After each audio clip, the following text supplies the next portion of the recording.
오늘의 주는 메시지가 다릅니다. 미래학은 다가올 미래를 선점하기 위해 오늘 무엇을 할 것인가라는 메시지를 줍니다. 이에 비해서 종말론은 종말에 있을 하나님의 심판을 대비하기 위해 오늘 어떻게 살아야 할 것인가를 메시지로 던져줍니다. 그렇습니다. 종말론은 미래학과 확연하게 다릅니다. 하나님의 말씀에 기초해서 미래를 이야기합니다. 그리고 그 미래의 자리에 서서 오늘의 메시지를 전합니다. 세상 사람들은 미래에 대해 관심을 기울이지만 우리 그리스도인들은 종말에 관심을 기울입니다. 종말론적 신앙으로 미래를 말하고 오늘의 메시지를 전합니다. 여러분, 본문은 바울이 당시 로마 교회에 선포한 종말론적인 메시지입니다. 이 말씀은 현대를 사는 우리에게 들어야 할 소중한 메시지인 줄로 믿습니다. 먼저 시기를 아는 신앙을 가져야 합니다. 오늘 11절 말씀에 보면 이렇게 말씀해요. 또한 너희가 이 시기를 알거니와, 이렇게 말씀이 나옵니다. 이 말씀을 원문을 문법적으로 번역하기가 아주 난해한, 애매한 면이 있습니다.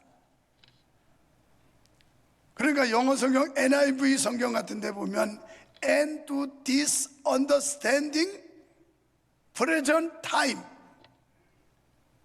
이것은 무슨 뜻이냐면 너희가 이 시기를 알고 살아라, 이런 뜻이에요. 그냥 아는 것으로 끝나는 게 아니라 지금 이 시기가 어떤 시기인지를 알고 살아라. 우리가 항상 이러한 자세로 살지 못하면 우리는 믿는 자로서 올바른 삶을 살아낼 수가 없는 것입니다. 여기서 말씀하는 시기는 무엇을 말할까요? 한마디로 말하면 재림의 시기를 말합니다. 예수님께서 재림하셔서 이 세상에 임하시게 될 종말의 시기를 말합니다. 더 정확히 말하면 종말이 가까웠음을 알면서 살아라, 이런 얘기예요. 그래서 우리가 처음 믿을 때보다 그 시기가 더 가까워졌다, 이런 말씀을 하는데, 이 말은 지금 여러분 오늘 하루만큼 종말은 가까워지고 있는 거예요. 이 종말은 개인적인 종말도 있고 우주적인 종말이 있습니다. 우주적인 종말이라면 예수 그리스도가 이 땅에 심판주로 재림하실 때 그때가 우주적인 종말이라면, 개인적인 종말은 오늘이라도 여러분이 죽음을 만나면 그게 개인적 종말이에요. 그런데 이런 상황은 오늘도 내일도 언제라도 일어날 수 있는 현실이고 상황이라는 거예요. 나는 요사이도 우리 멀쩡했던 성도들이 암병이라고, 지난 목요일 날도 어떤 보고 들어오는데 그분도 나이가 많지 않은 남자 집사님이 암 3기다. 그래서 수술은 불가하고 항암 치료를 한다, 뭐 이런 얘기 들을 때마다 가슴이 철렁철렁하고, 너무 흔해 빠진 게 암인데 툭 하면 암병이라는 거예요. 여러분도 안심할 수 없어요. 나도 안심할 수 없어요. 언제 발병될지 모르고 언제 확진받을지 모르는 게 인생이라는 거, 이걸 제대로 알고 살라는 거예요. 한마디로 종말을 생각하며 산다는 것은 종말적 관점을 가지고 산다는 겁니다. 나의 종말의 자리에 서서 오늘을 돌아보는 관점을 가지고 사는 것을 말합니다. 사실 대부분의 사람들, 오늘 여기 앉아있는 여러분들조차도 미래학의 관점에서 살고 있어요. 그래서 앞으로 나에게 어떤 일이 일어날 것인가, 그리고 지금보다 더 나은 미래를 만들어 가야 될 텐데, 지금 내가 가지고 누리고 있는 이것을 미래까지 계속 유지해야 될 텐데, 이런 생각을 가지고 삽니다. 그래서 정말 소중한 것이 무엇인지, 정말 시급히 해야 할 일이 무엇인지를 깨닫지 못한 채 허망한 일에 매달리며 시달리며 살아가고 있습니다. 여기서 때는 헬라어로 카이로스란 말인데 단순히 연대기적인 시간 자체가 아니라 계절 등과 같이 어떤 특성을 가진 시간을 의미하는 예수님의 재림을 연상시키는 겁니다. 그러니까 봄, 여름, 가을, 겨울 이런 계절의 흐름 속에 시간이 흘러가듯이 예수 그리스도의 재림이 점점 우리 앞에 다가오고 있다는 사실이에요. 이것은 예수님의 재림 시기를 알고 있다는 뜻이 아니라 주님의 재림과 함께 그 나라가 완성될 마지막 역사의 종말을 내다보면서 위기의식을 가지고 살아라, 항상 긴장감을 가지고 살아라, 이런 얘기예요. 오늘 이 시간 하나님이 내 수완이 다 돼서 불러가신다 하더라도 주님 앞에 떳떳하고 아름답게 세움받을 수 있는 그런 자세로 살아라, 이런 얘기입니다. 어떠세요? 오늘 여러분이 마지막 날이라면 주님 앞에 떳떳해요? 당당해요? 자신 있어요? 뭐라고 어떤 보고하고 싶습니까? 그냥 애 낳고 돈 벌고 먹고 살고 아침 저녁으로 화장실 가고 뭐 이런 거 하다 왔다고 할 겁니까? 정말 우리가 주를 위해서 나의 주어진 생명 속에, 나의 주어진 시간 속에 제가 이렇게 하나님 영광 위에 살다 왔습니다, 부족하지만, 이런 보고거리가 있습니까?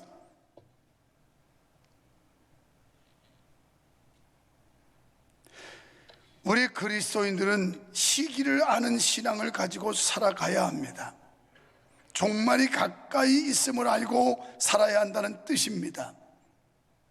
죽음의 순간이든 주님의 재림의 순간이든 그 순간이 반드시 있을 것이며 그 순간이 생각보다 빨리 찾아올 수 있다는 사실을 여러분은 인지하고 사셔야 합니다. 그래서 그 순간을 맞을 준비를 하면서 살아야 합니다. 원하진 않지만 여러분이 오늘이 마지막이라면, 지금 여러분의 형편, 여러분의 입장은 어떻습니까? 오늘이 마지막이라면, 오늘 이 예배가 여러분의 마지막 예배라면 여러분은 예배를 어떻게 임하시겠습니까? 오늘 여러분이 봉사와 헌신하는 게 마지막이고 마지막 찬양이라면 여러분의 마음가짐은 어떠시겠습니까? 굉장히 중요한 이야기들이에요. 우리는 언제라도 오늘이 마지막일 수 있어요. 암병 걸리지 않았어도 심장마비사로 갈 수도 있고 뇌진탕으로 죽을 수도 있고 교통사고, 각종 사고로 인하여 유명을 달리할 수도 있는 가능성은, 이건 현실적인 문제고 현상적인 일들이에요. 그럴 때 오늘이 내 생 마지막이라고 할 때 주님 앞에 어떤 보고를 할 수 있습니까? 우리가 이런 긴장감과 긴박감을 가지고 산다면 그럭저럭한 그런 신앙을 하지 않을 겁니다. 제대로 된 믿음 가지고 어떻게 하면 하나님의 말씀과 주님 영광 위에 살까 몸부림치겠지요. 두 번째는 깨어있는 신앙을 가져야 합니다. 11절 말씀에서 자다가 깰 때가 벌써 되었느니라, 이 말씀은 육신의 잠을 깨라는 말씀이 아니라 바로 영적으로 깰 때가 되었다라는 말씀입니다. 그러면 영적인 잠에서 깬다는 것은 무슨 뜻일까요? 여기에 대해서 예수님께서는 마태복음 24장에서 말세의 징조를 쫙 말씀을 하시고 나서 25장 1절로 13절에서 열처의 비유를 가르쳐 주셨어요. 10사람의 처녀가 있었는데 슬기로운 5처녀는 등과 기름을 준비하였지만 미련한 5처녀는 등은 있었으나 기름이 없었더라. 그들이 신랑을 맞을 준비를 하고 신랑이 오기를 기다렸는데 더디어 오므로 모두 잠들었더라. 그러다 갑자기 외침이 들리는데 신랑이로다 맞으러 나오라는 외침 속에 눈을 번쩍 뜨고 신랑을 맞으려고 등에 불을 밝히는데, 등과 기름을 준비한 슬기로운 5처녀는 밝힐 수 있었지만 등은 있었으나 기름이 없던 미련한 5처녀는 밝힐 수가 없어. 동료들에게, 친구들에게 구워달라고 했지만 구워줄 수 있는 상황도 아니었고, 시장에 가서 파는 자들에게 사가지고 와서 보니까 혼인잔치 문은 닫혔더라. 문을 두드렸지만 더 이상 열리지 않았고, 그들이 혼인잔치에 들어갈 수 있는 기회는 박탈되었음을 말씀하고 있어요. 오늘 우리가 생각할 때 주님이 더디 오신다, 또는 내가 하나님 앞에 갈 날이 창창하다, 이런 생각을 하고 방심하고 태만하고 게으름에 빠졌었는데 갑작스럽게 호련히 느닷없이 주님이 오셨다라는 겁니다.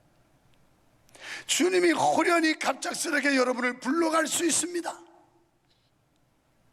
멀쩡했던 내 건강에 이상주의가 생겼는데 손 쓸 수 없는 상황을 만날 수도 있습니다. 너무 이런 일들이 비일비재 아닐까요?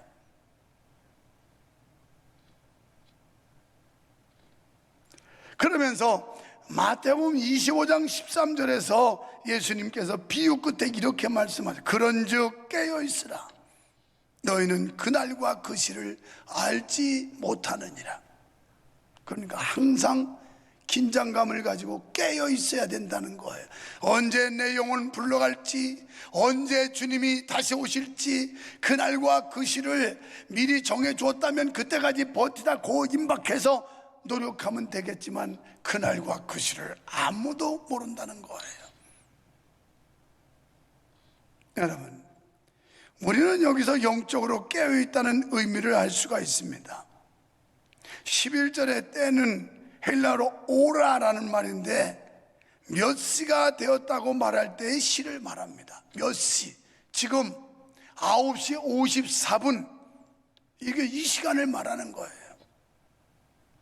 잠은 영적 윤리적 잠을 의미하는데, 생각 없이 이 세상의 육신적인 일에 마음을 빼앗겨 몰두하게 될 때 신령한 일 등을 등한시하고 잠들어 버린다는 거예요.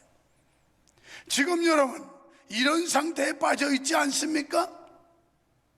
신령한 하나님의 일을 등한시하고 영적인 잠에 깊이 빠져 있는 상태는 아닙니까? 성도는 한 번 깨어서 믿음에 들어가기는 했지만 때로 잠에 도취되기 때문에 끊임없이 일깨워줘야 되는 줄 믿으시기 바랍니다.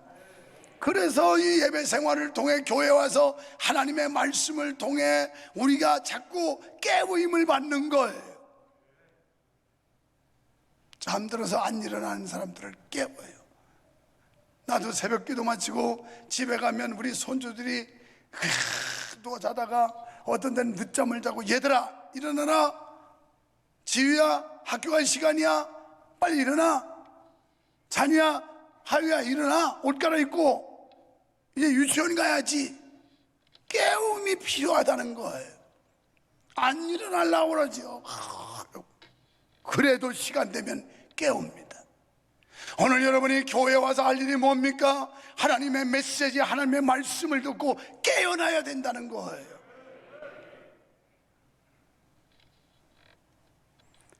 벌써라는 단어는 우리에게 긴장감을 더해줍니다. 벌써, 그 말은 이미 지나가고 있다는 거예요. 시간이 늦었다는 거예요. 벌써 빨리 일어나야 된다는 거예요. 사랑하는 우리 명성교회 성도들이요, 지금이 바로 급히 빨리 일어나야 될 때인 줄 믿어주시면 아멘 합시다.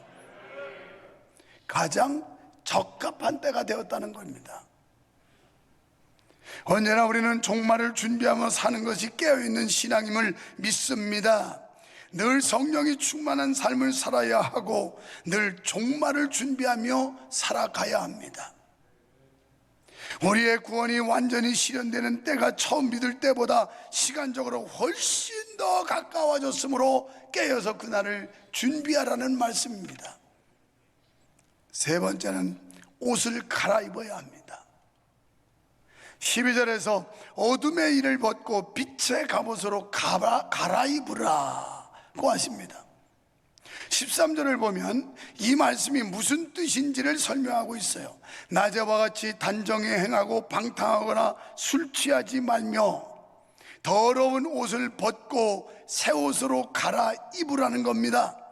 그러니까 어둠의 일을 벗는다는 것은 방탕하거나 술 취하지 않는 것이고, 음란하거나 호색하지 않고 다투거나 시기하지 않는 것을 말씀합니다. 빛의 갑옷을 입는다는 것은 낮에와 같이 단정히 행하는 것을 말합니다. 우리가 잠자리에서 일어나면 잠옷을 벗고 그리고 일상복으로 갈아입습니다. 외출을 할 때는 외출복으로 또 갈아입습니다. 제가 하루에도 옷을 몇 번씩 갈아입을 때도 많습니다. 뭐 맨날 그러니까 새벽에 입었던 옷이 낮에 일상생활에 또 다르고, 또 어떤 모임에 갈 때 입는 옷이 또 다르고, 수시로 옷을 갈아입어요. 어제도 결혼식장에 축복기도를 해주러 갔을 때는 빨간색 톤의 넥타이를 맸다가 바로 부랴부랴 또 초상집으로 옮겨가면서는 까만 넥타이를 자동차 안에서 바꿔매고 이러면서 움직여요. 여러분, 종말론적 신앙이란 이렇게 옷을 잘 갈아입는 걸 말합니다. 그러면서 빛의 갑옷으로 갈아입으라, 이런 말씀을 해요. 이 빛의 갑옷이라는 것은 로마의 대장군이 입는 갑옷입니다. 번쩍번쩍 빛나는 옷이고, 이 갑옷은 적으로부터 화살과 창을 막아서 대적의 공격을 막아줌으로 자기 몸을 보호하는데 유익한 장구가 갑옷입니다.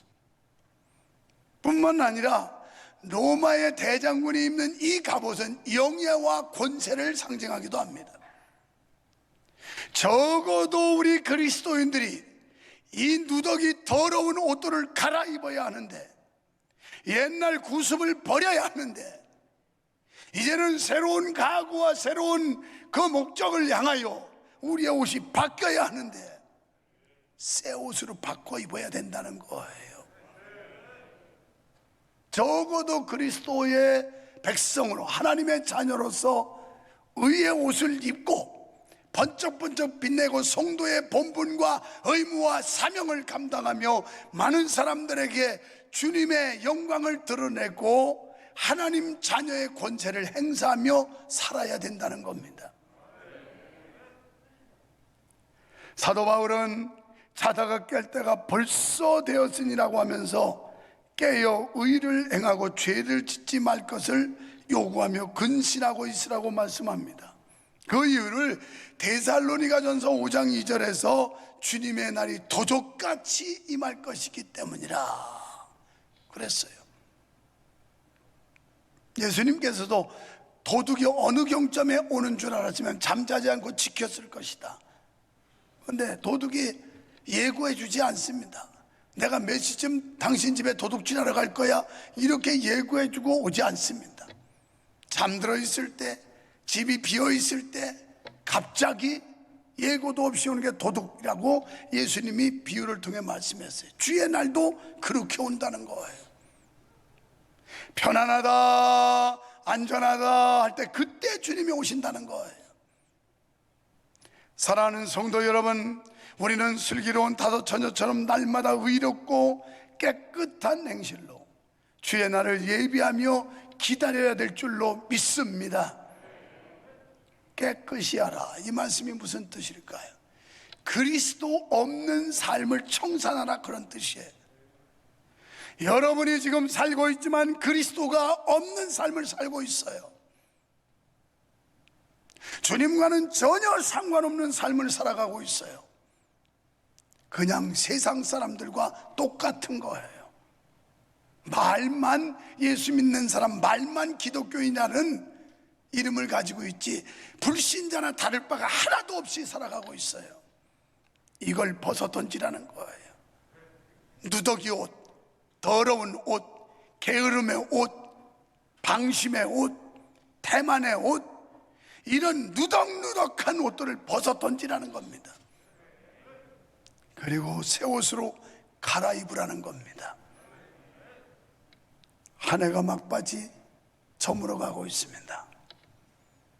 오늘 여러분의 삶의 마지막이라고 생각하십시오. 예배의 진정성이 살아날 것이며, 오늘이 내 인생 마지막이라고 생각하는 자가 사명을 찾을 것이며, 주님 앞에 어떻게 살아가야 할지를 고민하게 될 겁니다.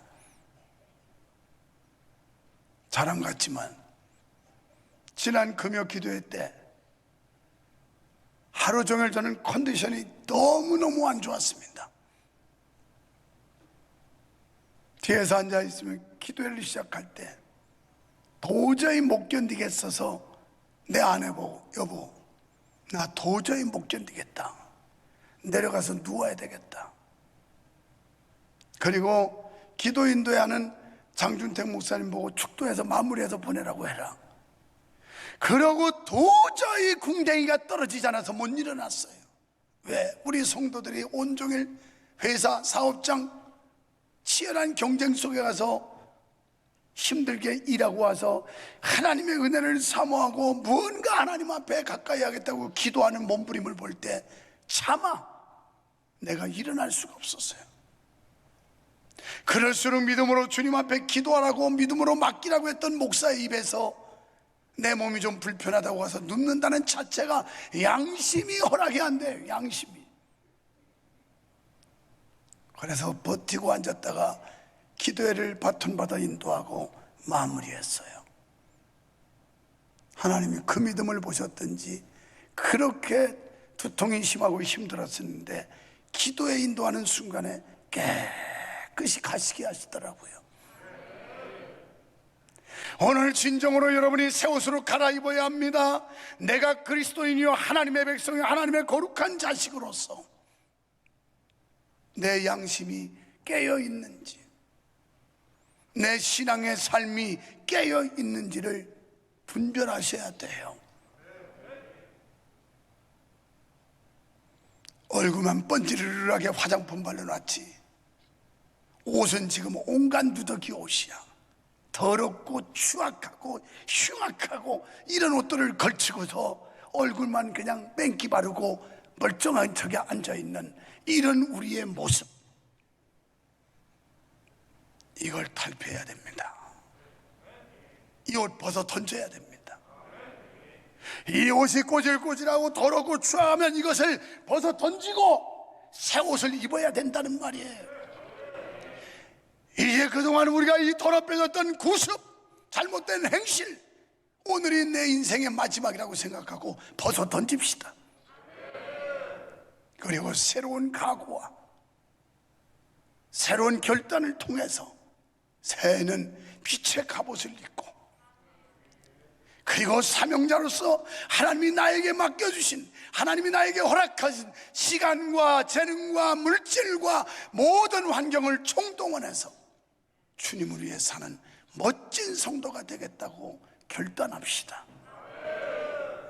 우리는 좁고 고난의 길일지라도 이 길은 주님, 부활의 주님 다시 오신다고 했으니 그날까지 계속해서 가야 합니다.